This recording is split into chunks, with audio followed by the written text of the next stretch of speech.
देखिए बेटा, इसमें सेमेस्टर 6 में आपको 2 पेपर पढ़ना है।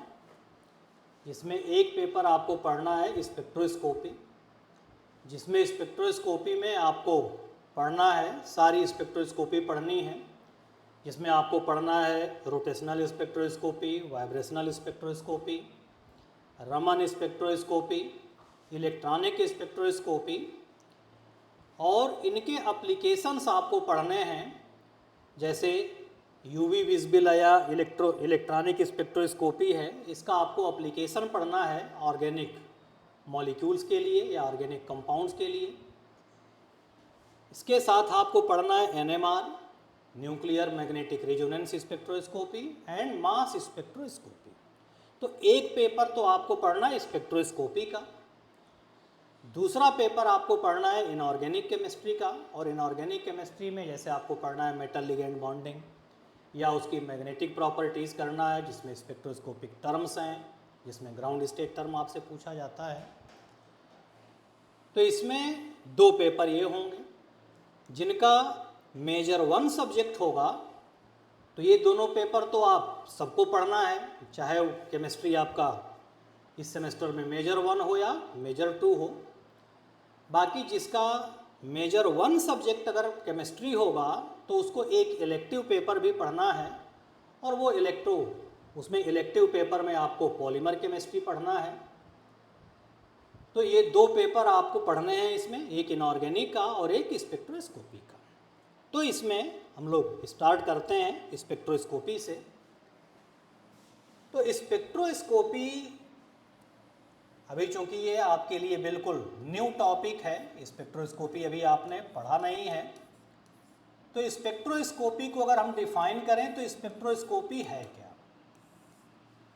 स्पेक्ट्रोस्कोपी होता है कि जिसमें कोई मटेरियल लीजिए और उस मटेरियल को एक्सपोज किया जाता है एक सुटेबल फ्रीक्वेंसी की रेडिएशन के अगेंस्ट। तो जब किसी मटेरियल पर रेडिएशन इंसिडेंट होगी तो रेडिएशन के इंसिडेंट होने से क्या होगा कि इलेक्ट्रोमैग्नेटिक रेडिएशन क्या है? This is the form of energy.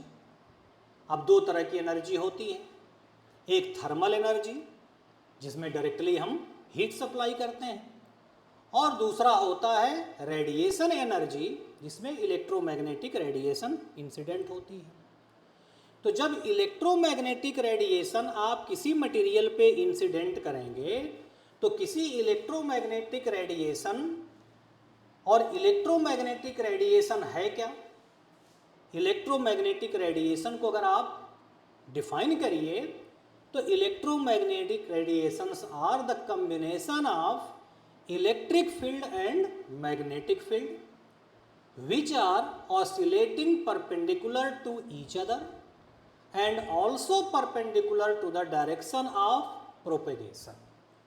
तो जैसे अगर इसके प्रोपेगेशन की डायरेक्शन ये है तो मैग्नेटिक फील्ड अगर इसका ऑसिलेशन इस डायरेक्शन में हो रहा है तो जो इलेक्ट्रिक फील्ड होगी उसका ऑसिलेशन क्या होगा? इसके परपेंडिकुलर होगा। तो इसके लिए आप देखिए इसका ऑसिलेशन कैसे होगा, यूं होगा ऐसे। तो एक डायरेक्शन ये हो गई, तो इधर अगर प्रोपेगेशन हो रहा है तो मैग्नेटिक फील्ड की डायरेक्शन ये होगी और इलेक्ट्रिक फील्ड की डायरेक्शन ये होगी। तो ये इलेक्ट्रोमैग्नेटिक रेडिएशन। अब ये इलेक्ट्रोमैग्नेटिक रेडिएशन चूंकि वेव के फॉर्म में प्रोपेगेशन कर रहा है, इसलिए इसकी एनर्जी को जब हम लोग एक्सप्लेन करते हैं तो इसकी एनर्जी को एक्सप्लेन किया जाता है प्लांक्स थ्योरी के बेसिस पे। और ये कहा जाता है कि ये जो रेडिएशन एनर्जी है ये पैकेट के फॉर्म में होती है, और जो एक पैकेट होता है उस पैकेट को आप कहते हो क्वांटम। और एक क्वांटम की एनर्जी अगर हम लिखें तो एक क्वांटम की एनर्जी ये इक्वल होती है, this is equal to h nu के, जहाँ पे एच आप क्या लिखते हो? H this is Planck's constant, this is Planck's constant, and nu this is frequency. और फ्रीक्वेंसी क्या है, c बाई लेमडा, जहाँ पे c देखिए ये क्या है, this is velocity of light, velocity of light, and lambda this is wave length, wave length. ठीक, तो अगर इलेक्ट्रोमैग्नेटिक रेडिएशन किसी मटेरियल पे इंसिडेंट हो रही है तो एक एनर्जी उस मटेरियल को मिल रही है। अब जब कोई मटेरियल एनर्जी एब्जॉर्ब करेगा तो उस मटेरियल की इंटरनल एनर्जी बढ़ेगी, और चूंकि ये एनर्जी जो है इलेक्ट्रोमैग्नेटिक रेडिएशन, ये जो रेडिएशन एनर्जी है, ये रेडिएंट एनर्जी चूंकि पैकेट के फॉर्म में, क्वांटाइज्ड फॉर्म में मिल रहा है, तो वैसे ही क्वांटाइज्ड फॉर्म में उस मटेरियल की एनर्जी में भी चेंज होगा। तो अगर हम किसी सैंपल पे इलेक्ट्रोमैग्नेटिक रेडिएशन इंसिडेंट कर रहे हैं तो एक पीरियोडिक चेंज आपको मिलेगा उस मटेरियल की एनर्जी में, और ये जो पीरियोडिक चेंज आपको मिल रहा है एनर्जी में, उसी एनर्जी चेंज को हमको रिकॉर्ड करना है। तो जब उसको हम रिकॉर्ड करेंगे उस एनर्जी को जो पीरियडिकली चेंज हो रही है, तो जो रिकॉर्ड आपको मिलेगा उस रिकॉर्ड को कहा जाता है spectra. This record is called spectra, this is called spectra, and the phenomena is called spectroscopy. तो कुल मिलाकर के अगर इसको कंक्लूड करिए तो क्या डिफिनीशन निकलेगी कि spectroscopy is the branch of science which deals with the study of interaction between radiation and matter। तो जब मैटर और इलेक्ट्रोमैग्नेटिक रेडिएशन एक दूसरे के साथ इंटरैक्ट होते हैं तो उस इंटरैक्शन में एनर्जी का कैसे एक्सचेंज या कैसे चेंज हो रहा है, उस चेंज का स्टडी ही स्पेक्ट्रोस्कोपी है। तो ये तो इसकी डिफिनीशन हो गई स्पेक्ट्रोस्कोपी की। अब इस स्पेक्ट्रोस्कोपी का एप्लीकेशन क्या है, तो अगर मॉडर्न साइंस में अगर आप देखिए तो मॉडर्न साइंस में स्पेक्ट्रोस्कोपी का बहुत विगरस यूज होता है, चाहे वो आप सिंथेटिक इंडस्ट्री में लीजिए, चाहे सिंथेटिक केमिस्ट्री हो, या आप इसको मेडिकल उसमें ले लीजिए। तो जितने ये सब चीज़ें आप पैथोलॉजी में, जितना आप चाहे एमआरआई होती है, एक्सरे होते हैं, ईसीजी होता है, अल्ट्रासाउंड होता है, ये सब क्या है, दीज आर स्पेक्ट्रोस्कोपिक स्टडीज। तो इसी का फंडामेंटल आपको यहाँ पे पढ़ना है कि जो आप देखते हो, जैसे ईसीजी देखा होगा उसमें कि उसमें ऐसे आपको सिग्नल्स मिलते हैं, या एमआरआई जो होती है तो उसमें सिग्नल्स जो आपको दिखते हैं वो सिग्नल कैसे प्रोड्यूस होते हैं, वही वो भी एक स्पेक्ट्रोस्कोपी है। अब उसी का हमको बेसिक कॉन्सेप्ट यहाँ पे पढ़ना है।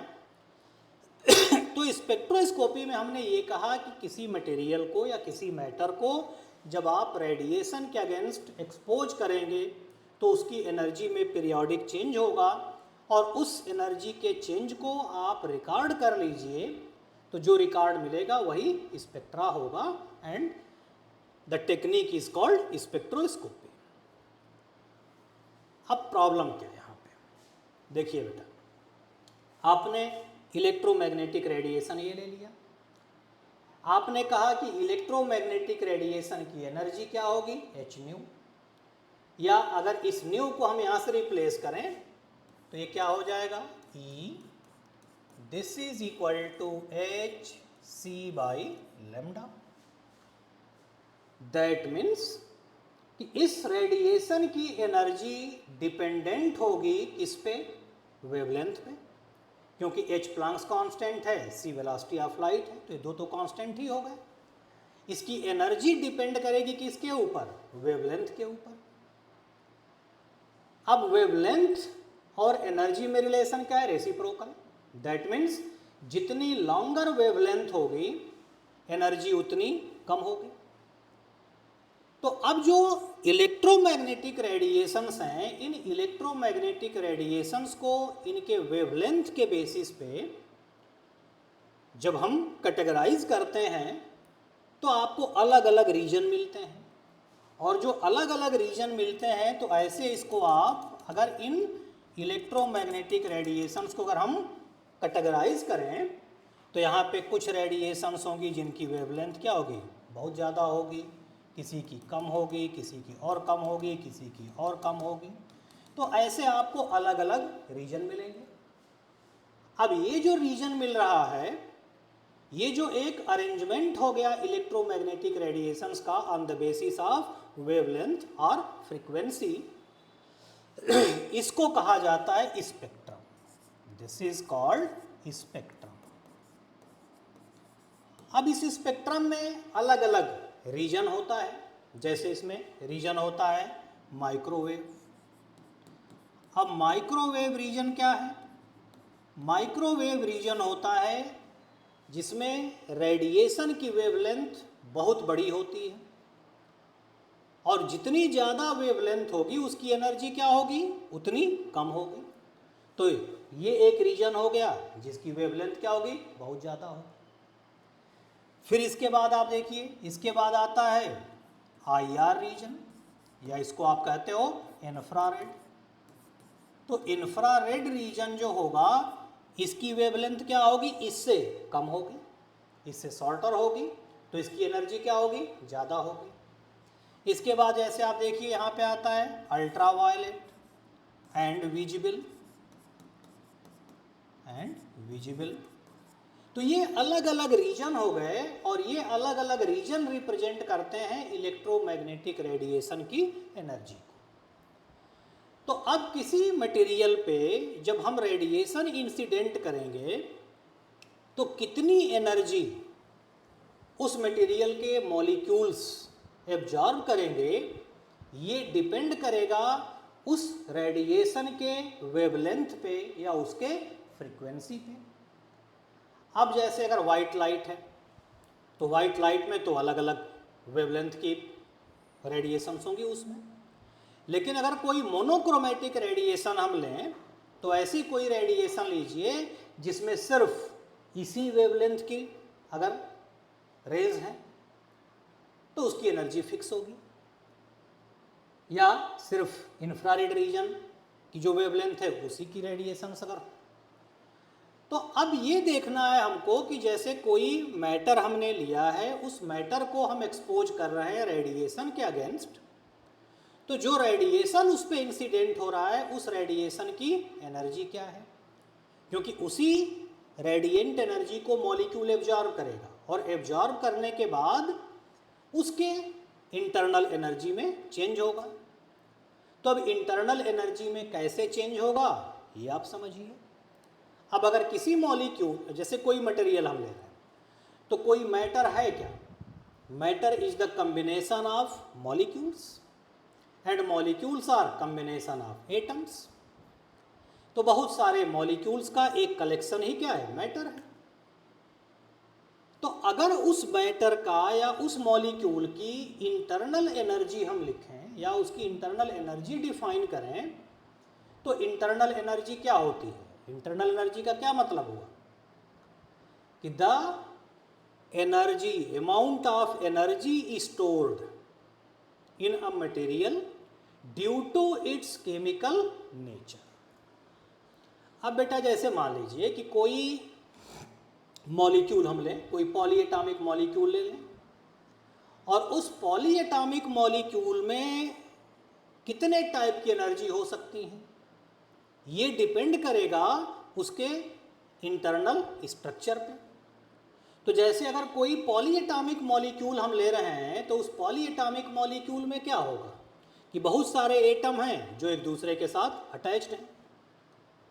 अब अगर इतने सारे मॉलिक्यूल आपस में अटैच्ड हैं तो अब कितने टाइप की एनर्जी इसके अंदर हो सकती है? तो उस मॉलिक्यूल को अगर हम कंसीडर करें कि उसकी इंटरनल एनर्जी है E। तो ये इंटरनल एनर्जी एक्चुअली क्या है? This is the sum of various types of energies stored in the molecule due to its chemical nature. तो अब कौन कौन सी एनर्जी हो सकती हैं ये आपको समझना है।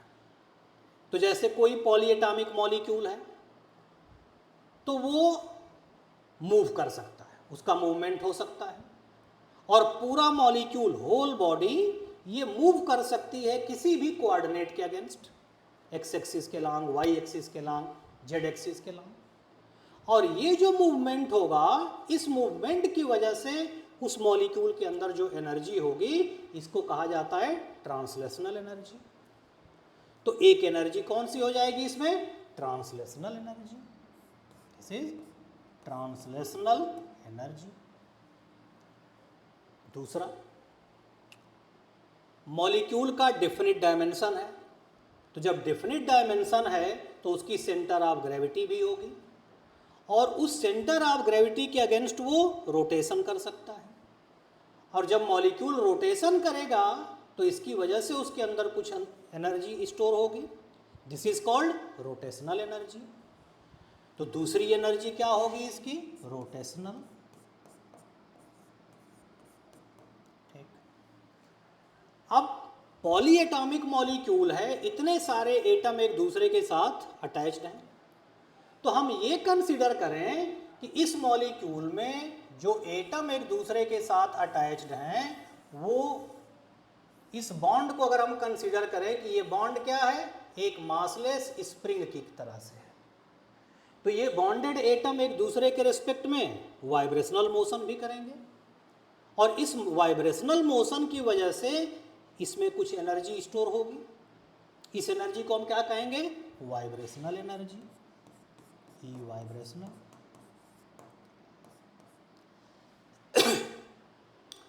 अगर पॉलीएटॉमिक मॉलिक्यूल है तो जब मॉलिक्यूल बनता है तो मॉलिक्यूलर ऑर्बिटल थियरी में आपने पढ़ा है कि जब मॉलिक्यूल बनता है तो सभी एटॉमिक ऑर्बिटल कंबाइन होकर के मॉलिक्यूलर ऑर्बिटल देती हैं, सभी एटॉमिक न्यूक्लियस एग्रीगेट होकर के एक मॉलिक्यूलर न्यूक्लियस देते हैं, और मॉलिक्यूल एक सिंपल एटम की तरह से ही होता है। तो जैसे एटम में एटॉमिक न्यूक्लियस, एटॉमिक ऑर्बिटल्स में इलेक्ट्रॉन, वैसे ही मॉलिक्यूल में मॉलिक्यूलर न्यूक्लियस होगा, उसके चारों तरफ मॉलिक्यूलर ऑर्बिटल्स होंगे, और उसमें इलेक्ट्रॉन रिवोल्यूशन कर रहा है।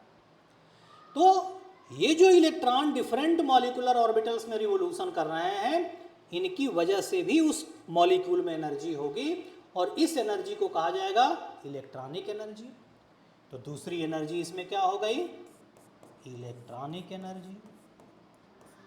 ऐसे ही डिफरेंट एटॉमिक न्यूक्लियस आपस में एग्रीगेट हुए हैं, उनके बीच में इंटरेक्शन है, तो उसकी वजह से इसकी एनर्जी होगी, ये होगी न्यूक्लियर एनर्जी। और इतने सारे मॉलिक्यूल जब एक साथ हैं तो उनके बीच में भी कुछ इंटरेक्शन होगा, और उस इंटरेक्शन से जो एनर्जी होगी, this is called potential energy. तो किसी पॉलीएटॉमिक मॉलिक्यूल में इतने टाइप की एनर्जी हो सकती है, और इन सभी एनर्जी का sum, this is called internal energy. तो किसी मॉलिक्यूल की इंटरनल एनर्जी क्या होगा? This is the sum of all type of energies stored in the molecule.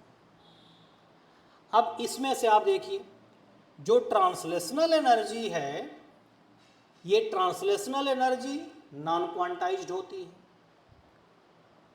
तो जब नॉन क्वांटाइज्ड है तो स्पेक्ट्रा आपको जब मिलेगा तो स्पेक्ट्रा में आपको सिग्नल्स मिलते हैं, उसमें कंटिन्यूअस फ्लक्चुएशन मिलेगा आपको, और कंटिन्यूअस फ्लक्चुएशन तभी मिलेगा जब डिस्क्रीट फॉर्म में एनर्जी का एक्सचेंज होगा। तो जो ट्रांसलेशनल एनर्जी है, ये चूंकि नॉन क्वांटाइज्ड है, इसलिए ये स्पेक्ट्रा में कहीं अपीयर नहीं होगी। बाकी ये जो एनर्जी हैं, ये भी कहीं अपीयर नहीं होंगी, ये तो बहुत वीक और मैग्नेटिक इंटरेक्शन से ये होगा। तो मेन यही तीन एनर्जी हैं, रोटेशनल, वाइब्रेशनल एंड इलेक्ट्रॉनिक, जो कि क्वांटाइज्ड होती हैं। और जो एनर्जी क्वांटाइज्ड है सिर्फ वही स्पेक्ट्रा में अपीयर होगा, उसी का रिफ्लेक्शन हमको दिखाई देगा। तो एक अप्रॉक्सीमेशन दिया जाता है क्वांटम मैकेनिक्स में, बॉर्न ओपेनहाइमर अप्रॉक्सीमेशन। और बॉर्न ओपेनहाइमर अप्रॉक्सीमेशन में किसी मॉलिक्यूल की टोटल एनर्जी को अप्रॉक्सीमेट किया जाता है कि किसी मॉलिक्यूल की टोटल एनर्जी इक्वल होगी, टोटल एनर्जी ये इक्वल होगी इसकी रोटेशनल एनर्जी, इसकी वाइब्रेशनल एनर्जी और इसकी इलेक्ट्रॉनिक एनर्जी के। तो ये एक अप्रॉक्सीमेशन है सिर्फ, क्योंकि ये एनर्जी नॉन क्वांटाइज्ड है, ये स्पेक्ट्रा में हमको दिखेगी नहीं। ये एनर्जी बहुत वीक है, वो भी नहीं दिखेंगी, दिखेंगे सिर्फ ये तीनों। यानी किसी मॉलिक्यूल की टोटल एनर्जी को हम कंसीडर कर सकते हैं कि this is the sum of rotational energy, vibrational energy and electronic energy. Spectroscopy के पॉइंट ऑफ व्यू से यही तीन एनर्जी जो होंगी वो एप्रिसिएबल हैं, इसी को हमको स्टडी करना है।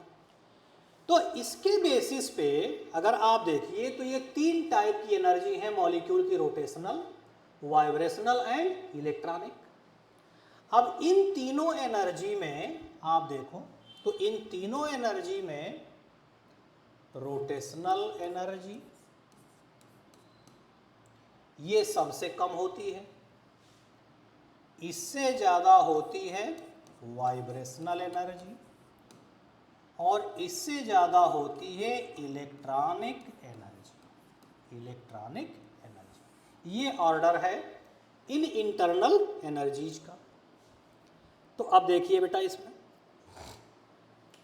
कि जैसे किसी मॉलिक्यूल की अगर रोटेशनल एनर्जी हमको चेंज करना है तो रोटेशनल एनर्जी चूँकि बहुत कम है, वैल्यू बहुत कम है, तो आपको बहुत ज़्यादा एनर्जेटिक रेडिएशन की रिक्वायरमेंट नहीं है। तो अगर लेस एनर्जेटिक रेडिएशन इंसिडेंट होती है किसी मॉलिक्यूल पे जिसकी वेवलेंथ बहुत लॉन्गर है, तो उस रेडिएशन की एनर्जी अगर बहुत कम है तो वो मॉलिक्यूल के सिर्फ रोटेशनल एनर्जी में चेंज कर सकता है, बाकी वाइब्रेशनल या इलेक्ट्रॉनिक एनर्जी में कोई चेंज नहीं होगा। तो मॉलिक्यूल की चूंकि सिर्फ रोटेशनल एनर्जी में चेंज होगा तो वो रोटेशनल ट्रांजिशन करेगा, डिफरेंट रोटेशनल लेवल्स में उसका ट्रांजिशन होगा और उस रोटेशनल ट्रांजिशन में जो एनर्जी का एक्सचेंज होगा उस एनर्जी के एक्सचेंज को जब हम रिकॉर्ड करेंगे तो जो हमको रिकॉर्ड मिलेगा उस रिकॉर्ड को कहा जाएगा रोटेशनल स्पेक्ट्रा, क्योंकि उसके सिर्फ रोटेशनल एनर्जी में चेंज हो रहा है। यही मान लीजिए कि अगर उस मॉलिक्यूल को थोड़ा और एनर्जेटिक रेडिएशन के अगेंस्ट एक्सपोज करें तो अब जो रेडिएशन इंसिडेंट हो रही है मॉलिक्यूल पे उसकी एनर्जी अगर और ज़्यादा है तो वो उसके वाइब्रेशनल एनर्जी को भी चेंज करेगा, और अगर वाइब्रेशनल एनर्जी में चेंज हो रहा है तो molecule different vibrational energy level में ट्रांजिशन करेगा, और जब वाइब्रेशनल एनर्जी लेवल में ट्रांजिशन होगा और उस एनर्जी चेंज को जब हम रिकॉर्ड करेंगे तो जो रिकॉर्ड हमको मिलेगा उसको कहा जाएगा वाइब्रेशनल स्पेक्ट्रा, क्योंकि वो प्रोड्यूस कैसे हुआ, ड्यू टू वाइब्रेशनल ट्रांजिशन। और अगर और ज़्यादा एनर्जेटिक रेडिएशन इंसिडेंट हो रही है मॉलिक्यूल पे जो इलेक्ट्रॉनिक ट्रांजिशन काज करें, और इलेक्ट्रॉनिक ट्रांजिशन से जो स्पेक्ट्रा आपको मिलेगा उसको कहा जाएगा इलेक्ट्रॉनिक स्पेक्ट्रा। तो तीन टाइप की स्पेक्ट्रोस्कोपी ये हो गई, rotational spectroscopy, vibrational spectroscopy and electronic spectroscopy. अब रोटेशनल स्पेक्ट्रोस्कोपी में क्या होगा कि मॉलिक्यूल के सिर्फ रोटेशनल एनर्जी में चेंज होगा। तो अभी जो स्पेक्ट्रम में आपने रीजन पढ़ा था उस रीजन में आप देखिए कि अगर माइक्रोवेव रीजन की रेडिएशन कोई मॉलिक्यूल एब्जॉर्ब करता है तो माइक्रोवेव रीजन की रेडिएशन में आप देखिए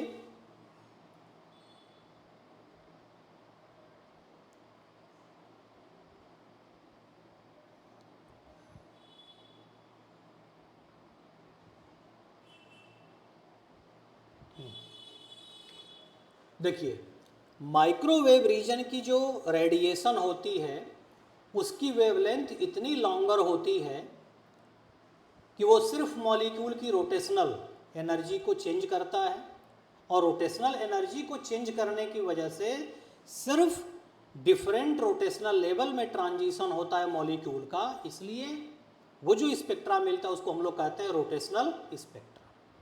और ये रोटेशनल स्पेक्ट्रा कब अपीयर होगा? जब माइक्रोवेव रीजन की रेडिएशन मॉलिक्यूल एब्जॉर्ब करेगा। तो इसलिए इस स्पेक्ट्रोस्कोपी को कहा जाता है रोटेशनल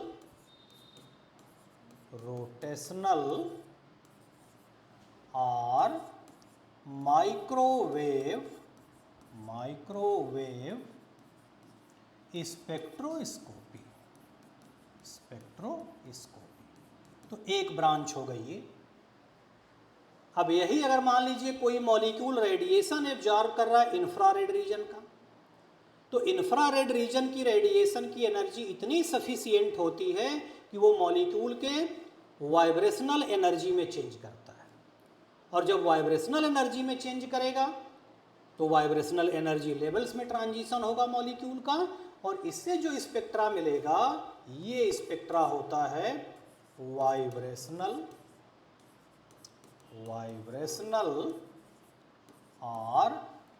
और ये किस रीजन में होगा स्पेक्ट्रम के? इंफ्रारेड रीजन में। तो इसको कहते हैं IR स्पेक्ट्रोस्कोपी। वही तीसरा केस देखिए, अगर कोई मॉलिक्यूल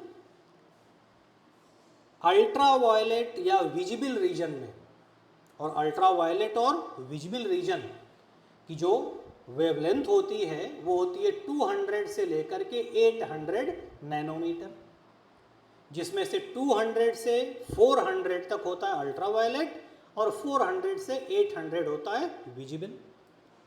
तो अगर यूवी और विजिबल रीजन की रेडिएशन कोई मॉलिक्यूल एब्जॉर्ब करे तो उसके इलेक्ट्रॉनिक एनर्जी में चेंज होगा। डिफरेंट एनर्जी लेवल्स में इलेक्ट्रॉनिक ट्रांजिशंस होते हैं, और इससे जो स्पेक्ट्रा मिलेगा इस स्पेक्ट्रा को कहा जाता है इलेक्ट्रॉनिक स्पेक्ट्रोस्कोपी। इलेक्ट्रॉनिक, और ये किस रीजन में मिलेगा आपको? UV and visible. तो इसको विजिबल स्पेक्ट्रोस्कोपी। तो ये 3 स्पेक्ट्रोस्कोपी हो गए बेटा इसमें, रोटेशनल, वाइब्रेशनल एंड इलेक्ट्रॉनिक। ये तीनों स्पेक्ट्रोस्कोपी आपको डिटेल में पढ़नी है। तो जिसमें माइक्रोवेव स्पेक्ट्रोस्कोपी या इसको कहते हैं रोटेशनल स्पेक्ट्रोस्कोपी। तो रोटेशनल स्पेक्ट्रोस्कोपी में मॉलिक्यूलर ट्रांजिशन होगा डिफरेंट रोटेशनल लेवल्स में, और डिफरेंट रोटेशनल लेवल्स में अगर मॉलिक्यूल का ट्रांजिशन हो रहा है तो कैसे एनर्जी का एक्सचेंज होगा, कैसे ट्रांजिशन होगा, कैसे उसमें स्पेक्ट्रल लाइंस मिलेंगी, यही थियरी आपको पढ़नी है इसमें। तो एक एक स्पेक्ट्रोस्कोपी को हमको अलग अलग स्टडी करना है, जिसमें फर्स्ट आप देखिए, तो पहला इसमें हम लोगों को पढ़ना है, first one is rotational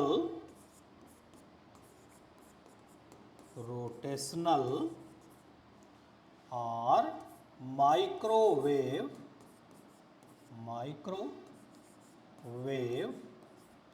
spectroscopy. अब इसका जरा थियरी देखा जाए, इसकी थियरी क्या होगी।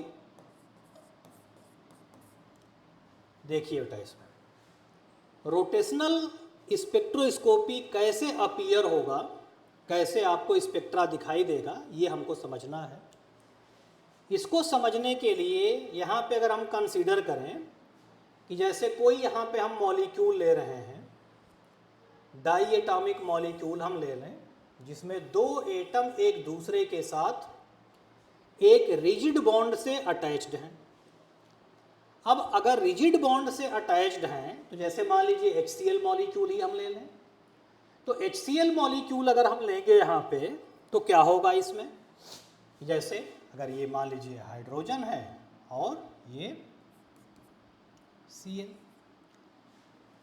तो चूंकि दोनों में इलेक्ट्रोनेगेटिविटी डिफरेंस है, पोलर मॉलिक्यूल होगा, तो यहाँ पे एक डाइपोल बनेगा और इस डाइपोल की डायरेक्शन क्या होगी, हाइड्रोजन से क्लोरीन की तरफ, क्योंकि यहाँ पे पार्शियल पॉजिटिव और यहाँ पे पार्शियल नेगेटिव।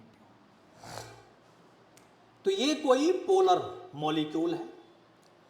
अब इस पोलर मॉलिक्यूल का एक अपना डाइपोल मोमेंट है, और डाइपोल मोमेंट आप देखो, डाइपोल मोमेंट क्या है, इलेक्ट्रिकल प्रॉपर्टी। तो इसका एक अपनी डाइपोल मोमेंट यहाँ पे मिलेगा जब ये अपने ग्राउंड स्टेट में है। अब जैसे मान लीजिए कि यहाँ पे कोई इलेक्ट्रोमैग्नेटिक रेडिएशन हमने इंसिडेंट किया, तो ये एक एक्सटर्नल फील्ड अगर हम यहाँ पे इंसिडेंट कर रहे हैं, तो इलेक्ट्रोमैग्नेटिक रेडिएशन जो यहाँ पे हम इंसिडेंट करेंगे, तो इसके लिए आप देखो, अब इसको समझ लीजिए, ये इस मटेरियल को हम एक्सपोज कर रहे हैं इलेक्ट्रोमैग्नेटिक रेडिएशन के अगेंस्ट। तो जो मॉलिक्यूल का अपना डाइपोल मोमेंट है, वो डाइपोल मोमेंट भी क्या है, इलेक्ट्रिकल प्रॉपर्टी है, और डाइपोल मोमेंट वेक्टर क्वांटिटी है, तो उसका मैग्नीट्यूड भी होगा और उसकी डायरेक्शन भी होगी। तो ये डायरेक्शन मान लिया हमने। इलेक्ट्रोमैग्नेटिक रेडिएशन को आपने अभी कहा कि this is the combination of electric field and magnetic field. तो जो इलेक्ट्रोमैग्नेटिक रेडिएशन इंसिडेंट हो रही है, वो भी एक तरीके से क्या है, इलेक्ट्रिक फील्ड ही है। अब दोनों वेक्टर क्वांटिटी। अब जैसे ये सिचुएशन है, इस सिचुएशन में देखिए कि जो डायरेक्शन मॉलिक्यूल के डाइपोल मोमेंट की है, वही एक्सटर्नल फील्ड की भी है। तो इस समय जो रिजल्टेंट फील्ड होगा, वो रिजल्टेंट फील्ड मान लीजिए यहाँ पे क्या है, E0। अब दूसरा केस क्या हो सकता है, दूसरा केस ये हो सकता है कि जो एक्सटर्नल फील्ड है उसकी डायरेक्शन ये है, और जो मॉलिक्यूल है उस मॉलिक्यूल का डायरेक्शन ये है। अब इन दोनों में डिफरेंस क्या है कि यहाँ पे मॉलिक्यूल जैसे ये है, अब ये मॉलिक्यूल अगर हमने लिया, यहाँ पे अगर इसकी सेंटर ऑफ ग्रेविटी हम ले रहे हैं, तो ये ऐसे रोटेट होगा, और जब रोटेट होगा तो ये दो अलग अलग सिचुएशंस आपको दिखेंगी। एक सिचुएशन ये दिखेगी, दूसरी सिचुएशन ये दिखेगी। ये एक्सट्रीम कंडीशन है। तो यहाँ पे क्या है, दोनों सेम डायरेक्शन में है, तब इसका रिजल्टेंट वैल्यू अलग होगी, और यहाँ पे अपोजिट डायरेक्शन में है तो इसकी रिजल्टेंट वैल्यू अलग होगी। अब अगर मॉलिक्यूल कंटिन्यूअसली रोटेट कर रहा है, तो इन्हीं दो स्टेट में ये फ्लक्चुएट करेगा। एक बार क्या होगा, रेनफोर्सिंग, एक बार क्या होगा, अपोजिंग। तो इसमें होगा क्या कि जब इस स्टेट में है और इस स्टेट से जब ये अपोजिंग स्टेट में आएगा, तो क्या करेगा, एनर्जी एब्जॉर्ब करेगा। भाई जैसे अगर नाव चल रही है किसी नदी में, तो जिधर उसका फ्लो है नदी का, अगर उधर नाव जा रही है, इजली जा रही है। लेकिन अगर वो रिवर्स होता है, तो रिवर्स तभी होगा जब वो एक्स्ट्रा एफर्ट करेगा। तो यहाँ पे मॉलिक्यूल क्या है, एक्सटर्नल फील्ड की डायरेक्शन में है। अब ये जब रोटेट होकर के अपोजिट डायरेक्शन में आएगा तो कुछ एनर्जी रिक्वायर्ड होगी। तो पहले रेनफोर्सिंग था, रेनफोर्सिंग से जब अपोजिंग में आएगा एनर्जी एब्जॉर्ब करेगा, और अपोजिंग से जब फिर रेनफोर्सिंग में जाएगा तो एनर्जी का लॉस करेगा। अब यही दो कंडीशन हैं, अपोजिंग एंड रेनफोर्सिंग। अब इसी में ये क्या होगा, ये रोटेट कर रहा है कंटिन्यूअसली, तो एक सर्टेन अमाउंट ऑफ एनर्जी जब ये एब्जॉर्ब करेगा तो क्या होगा, रेनफोर्सिंग से अपोजिंग में आएगा। ये एक स्टेट मान लीजिए कि ये स्टेट 1 और ये स्टेट 2, स्टेट 2। अब इन्हीं दो स्टेट में मॉलिक्यूल कंटिन्यूअसली रोटेट कर रहा है।